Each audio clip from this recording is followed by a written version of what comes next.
J'ai l'impression qu'il y a eu un petit traquenard qui a été fait là, je le dis. Je n'ai pas apprécié la déclaration du président Linière qui, en plénière, parlant après les élus, donne des leçons à Hilaire Brudé, qui était président de la commission des affaires agricoles à l'époque et qui connaît parfaitement le sujet. D'autant plus que la production n'est pas à 77 000 tonnes, elle a reculé. J'ai beaucoup aidé la banane d'entendre aujourd'hui le président venir faire l'apologie du président. Il fait de la politique et ça, ce n'est pas bon. Ce n'est pas bon. J'ai beaucoup d'estime et de respect pour le président Linière. Je suis peiné de voir qu'il se prête à un jeu où on a monté ça pour qu'il parle après les élus et nous donner des leçons. Et ça, c'est grave. J'ai fait mon travail. C'est un travail très lourd parce qu'il s'agit d'une organisation commune de marché. Ça ne se fait pas comme ça. Comparer que Alstom va fermer, on met 400 millions pour sauver 400 emplois et nous, on va créer 800 emplois, on demande quoi, 4 millions. C'est pas juste de dire ça.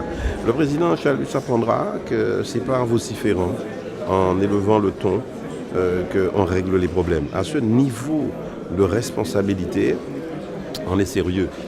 Ensuite, il doit prendre l'habitude d'être critiqué.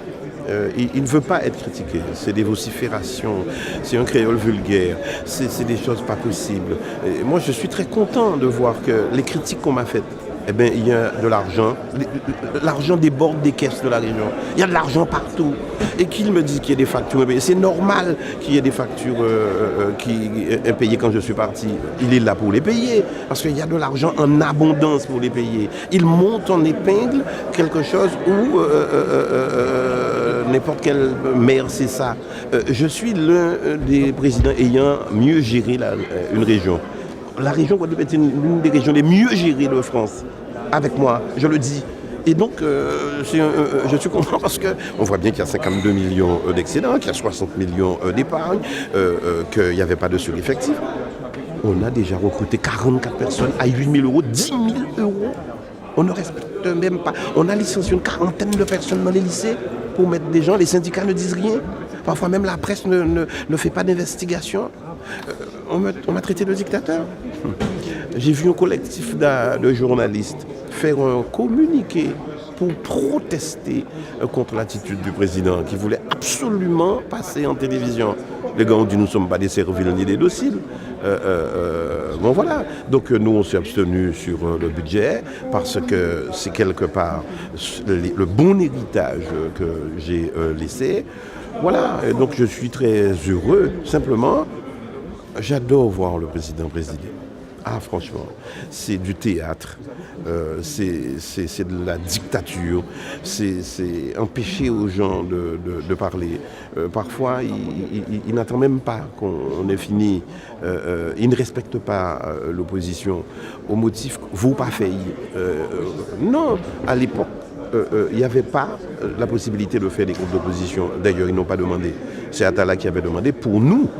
Majorité, on n'avait pas fait. Nous, on demande, on a déposé depuis 3 mois, j'ai écrit, il ne répond pas. Il a répondu hier, j'ai demandé des documents et je lui ai dit que, puisque vous dites qu'il y a des impayés, je veux le listing. La loi m'autorise à demander cela. Je lui demande de me donner le listing des 55,5 millions. Moi, je m'y connais assez en budget. Je suis parti avec un certain nombre de dossiers. Je sais que c'est faux. Et j'ai eu à dire au cabinet Club Fer, c'est curieux qu'un cabinet comme le vôtre, vous n'osiez, j'accepte vos conclusions, parce que vous dites que c'est bon, qu'on a augmenté l'emprunt, l'endettement en 2015. Oui, on l'a fait parce qu'on a beaucoup investi.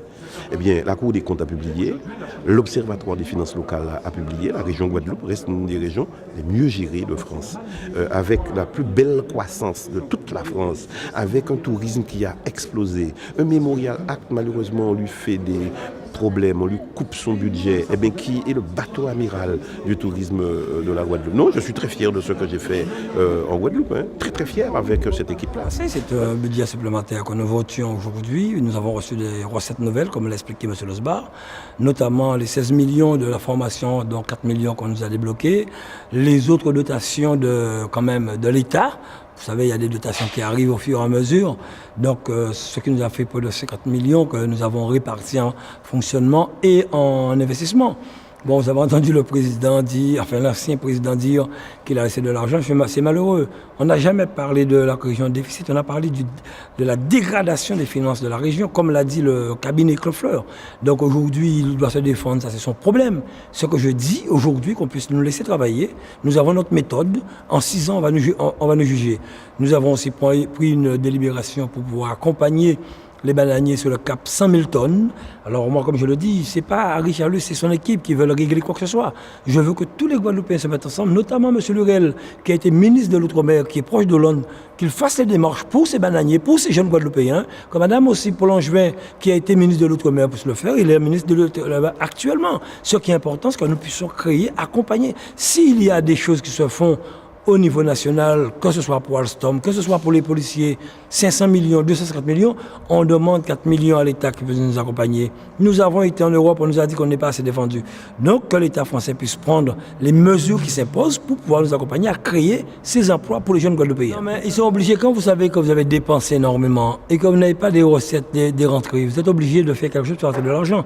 C'est pour cette raison que nous parlons de la diversification agricole, faire autre chose, planter autre chose que la banane, même pour les planteurs de canne. Ils sont obligés de planter autre chose. Donc quand ils font des gîtes, c'est pour pouvoir vivre, c'est leur métier, c'est leur terre. Sur les terrains agricoles, on peut construire des gîtes aussi.